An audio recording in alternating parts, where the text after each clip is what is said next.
Okay, so what we've got here is that we've got a task 1 essay, 20 minutes. We've got a table talking about consumer goods, consumer durables, that were owned in Britain between 1972 and 1983, and you should write a report to describe the information below.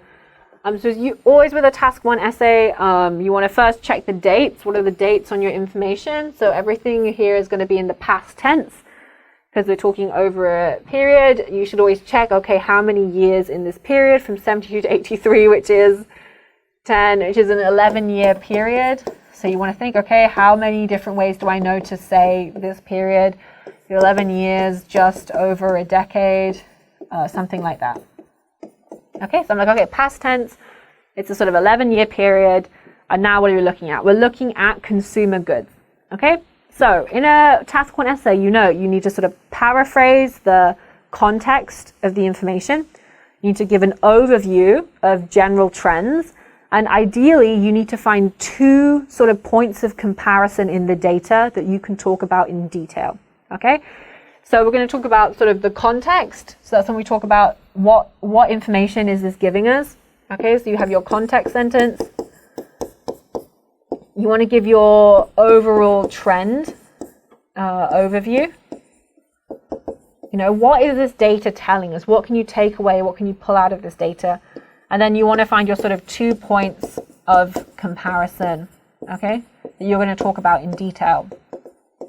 So if I'm looking at this information here, this is what I'm thinking. I'm like, okay, so generally we're sort of going overall from 37 to 64. Okay, that was an increase. 93 to 98, it was a small increase. Video, nothing, 18. So video is sort of like an anomaly. Vacuum cleaners, we go from 87 to 95. So there was an increase. Refrigerators, 73 to 94, increase. 66 to 80, increase. 33344, small increase. That only began in this year. And we've got 42 to 77. Okay, so my first thing I'm thinking, okay, everything increased. Okay, so if I'm looking for an overall trend amongst all the data, I can think, okay, my trend number 1, overall, there was an increase in all consumer goods. That's what I'm thinking, okay? So overall, across all goods, across the whole time period, there was an increase in everything. People were spending more money on consumer goods, on things in the house, okay? So that's one point of comparison. Then I'm thinking the other point of comparison is quite difficult to change over time in tables. It's difficult to see like slightly up or slightly down. One thing a lot of candidates do, one thing you can do, obviously when you look at a line chart, you can see, oh, there was like this weird bubble and then a steep decline. It's much more difficult to see those kind of trends in a table. So I encourage candidates, you can spend a lot of time trying to work out like, oh, small increase, bigger increase. Like it doesn't really work so well in tables. So it can be more helpful to sort of compare the actual topics, okay? So I'm looking at this, I'm thinking, okay, central heating, television, video, vacuum cleaner, refrigerator, washing machine, dishwasher, telephone. Okay, so I'm thinking, okay, telephone, video, television are probably more sort of entertainment goods versus these things like vacuum cleaner, washing machine, and dishwasher are sort of household chores like cleaning. So you've got the sort of entertainment products versus the everyday household goods. So you could do some comparison between those. So you could say, for example, video didn't come in until late in 1983. You could compare that to, okay, television was the sort of high proportion of households. We can see here that was high over the whole period. Dishwasher was sort of like a late invention. What about vacuum cleaner? Oh, vacuum cleaner went up quite a lot. Okay, so washing machine here has like got a big increase in use. Okay, so I think another comparison I would make specifically would be between a television that had a very high percentage of households had a television throughout the whole period, while the number of households that had a washing machine increased a lot over the period. Okay, So I think my second trend would be to compare between TV and washing machines in detail. That would be my detailed paragraph. And so I could do a point about there was an overall increase in consumer goods. And then we can also see that there was, in terms of household, what do you call them? White goods, is what we call them. A white good is like a fridge, a washing machine, a dishwasher, or like household material items or things that are used for daily household chores had the most significant increase over this period. So that would be sort of like how you describe a trend. Okay, so now I've gone through and I've looked at the data a bit and I've thought about what I'm going to write. That's when you sort of plan out, okay, this is going to be my overview. These are the two things I'm going to compare it on. And then let's have a look and see what this candidate has done. So the table illustrates the percentage of ownership of various household goods in Britain during over 11 years from 1972 to 1983. Okay. Context sentence. Okay. Not too bad. Let's look at the overview. Overall, the proportion of all consumer durables showed an upward trend across the years. Yeah, okay, good. Trend identified. Among them, television was the most popular one. Okay, so but what they need to make clear is did television increase the most, or did television maintain its popularity? Because if we look at the information, television actually only went up by 5%. Central heating went up by about 20%. So television maintained its position as the consumer good with the highest presence in British family homes in this period. So that's what you need to sort of think this candidate needed to highlight there. As an overview, okay, I would say about half right, 50%, okay? 50% needs improvement. Let's look at their detail. Okay, so first I'm thinking, this is a long paragraph. All right, the refrigerator was the second famous household. Famous, not correct here. Was the second, I think, maybe they're trying to say second most popular or second most used or second most useful. Second famous household item, which increased by more than 20% over the 11 years. Video and dishwasher. The video and dishwashers appeared more recently. Okay, that's another good comparison you can make against goods that have been there for a long time and newer goods. Especially videos was the latest household item, which appeared in 1983 at slightly under a fifth. A fifth of what? A fifth of goods, a fifth of households, a fifth of percentage of items owned. And hardly any people had a dishwasher for the latest 5 years. Hardly any people. This is too informal for this kind of essay. Should be more formal language.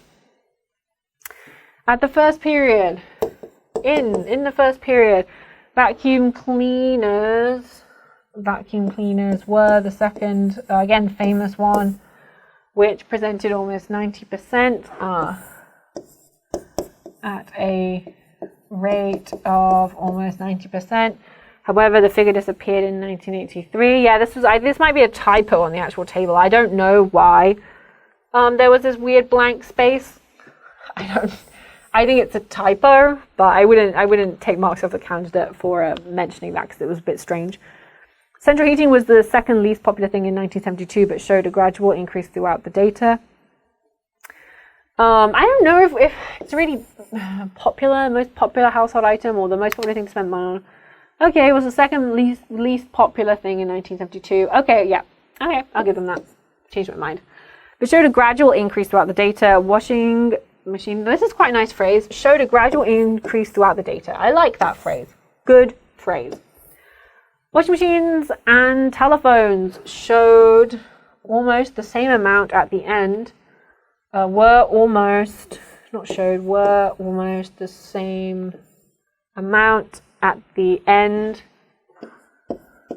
of the period, but the figure or the proportion of telephones rose more sharply than the figure of washing machines. And the proportion of washing machines, which went up slightly. Okay, so my issue with this paragraph is that it's a lot in this paragraph. I can't tell from reading through this what detailed point are you explaining. So what this candidate has done, which they've tried, is they've not just listed the data, they've tried to write about it in a much more, a much more sophisticated way. So what they've done is they've tried to write the data that is not just listing percentages. The second most popular one was vacuum cleaners at this. So they've tried to do that. I like sort of sentences where they're trying to do it like this, slightly under a fifth, and hardly anyone had a dishwasher for 5 years. They're trying to write about it in a more engaging way, which I do appreciate. However, it's too much in one paragraph. This candidate needed to decide how they were going to divide this data or how they were going to divide this information. So whether they were going to divide it into popular items and then the second paragraph talk about least popular items, or the items that changed the most compared to the items that changed the least, or items which were there for the whole period versus items that were only invented later on. You know, you need to decide how you're going to divide it up, because looking at this big, huge block of information, I got to the end of reading that and I was like, I can't remember what the point of the paragraph was. I can't remember what they told me in the first 2 sentences. So that's something to be very careful of with your task 1. And that's why it's so important to sort of split your detail into 2 sections and have 2 shorter detailed paragraphs. And that's when you get to do like a comparison between items, okay? So what this candidate has tried to compare between the stuff, but it's all squashed together in a big paragraph. That makes it more difficult for the examiner to score you, okay? So you're relying on the examiner spending time to go back and read your writing twice, okay? The thing to remember about IELTS, the examiner has a lot of essays to mark in IELTS. So you can't rely on the examiner stopping and taking time to try to think about your meaning. So make it easy for the examiner. Split your detail into 2 paragraphs and say something like, firstly, we can see that amongst the most popular household items, and the second paragraph. On the other hand, we can see with the least popular items, blah, blah, blah, blah, blah, you know. Or you can say in the first detail paragraph, we can see that some items maintain their popularity over the entire period, such as, detail, detail, detail, second paragraph. However, some items were introduced to Britain later on, such as blah, blah, blah, blah, blah. And then give some information about, like, you know, the video that was invented, or the vacuum cleaner, or the washing machine, or whatever it is. That is so helpful for the examiner, because then it's very clear to them, okay, they divided their information up in a logical way. That helps you with task completion. That helps you with coherence. So it makes it easier for the examiner to give you points rather than writing all in this big blocky paragraph. I have to read this 2 or 3 times to try and figure out, was there a point? Was there a specific trend that you're trying to illustrate with detail? Okay, so one mistake candidates sometimes make with their detailed paragraphs of task 1 is they think the purpose of the detailed paragraph is just to repeat the detail that was in the table. That is not the purpose of the detailed paragraph. The purpose of the detailed paragraph is to show that you can pick out the 2 trends that you talked about in your overview, and you can support it with data from the table you've been given. Okay?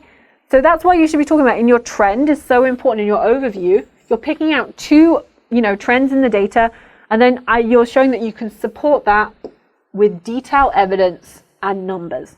Okay?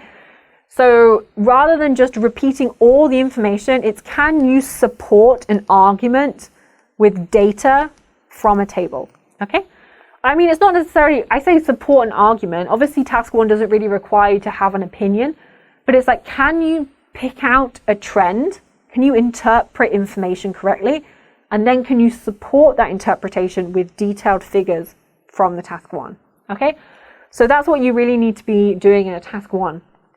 So for this candidate, for task achievement, they did have an overview, they did have a paraphrase sentence, and they did pick out some details. So I'd probably be giving them probably maybe like a 5.5 for task achievement. Coherence and cohesion, probably only a 5, because that last paragraph was just big and chunky, and they They didn't paragraph it well. Again, vocabulary, probably a 5.5. I did appreciate how they tried to use different vocabulary to talk about the data in a different way. Probably okay. And then grammar, probably a 5 as well for grammar. Because they did have some issues with missing words and not saying things was clearly, and this issue of the like second famous things. So I think probably a 5. So I think overall, you know, it could be debated. Should it be an overall 5? Should it be a 5.5? You know, I could be persuaded either way. I think overall, I would probably give this candidate a 5 for this task 1. And I would really tell them they need to work on their task achievement. Would really help them out. And the paragraphing, if you can just paragraph your detailed paragraphs more, that's really going to help you in your coherence section. So, you know, it's one of those essays where I'm like, okay, you're kind of like between a 5 and a 5.5, but lots of room for improvement. So that's what I would tell this candidate, to really focus on how to divide up this information in a logical way. And I think this candidate has got a lot of potential to improve their task 1.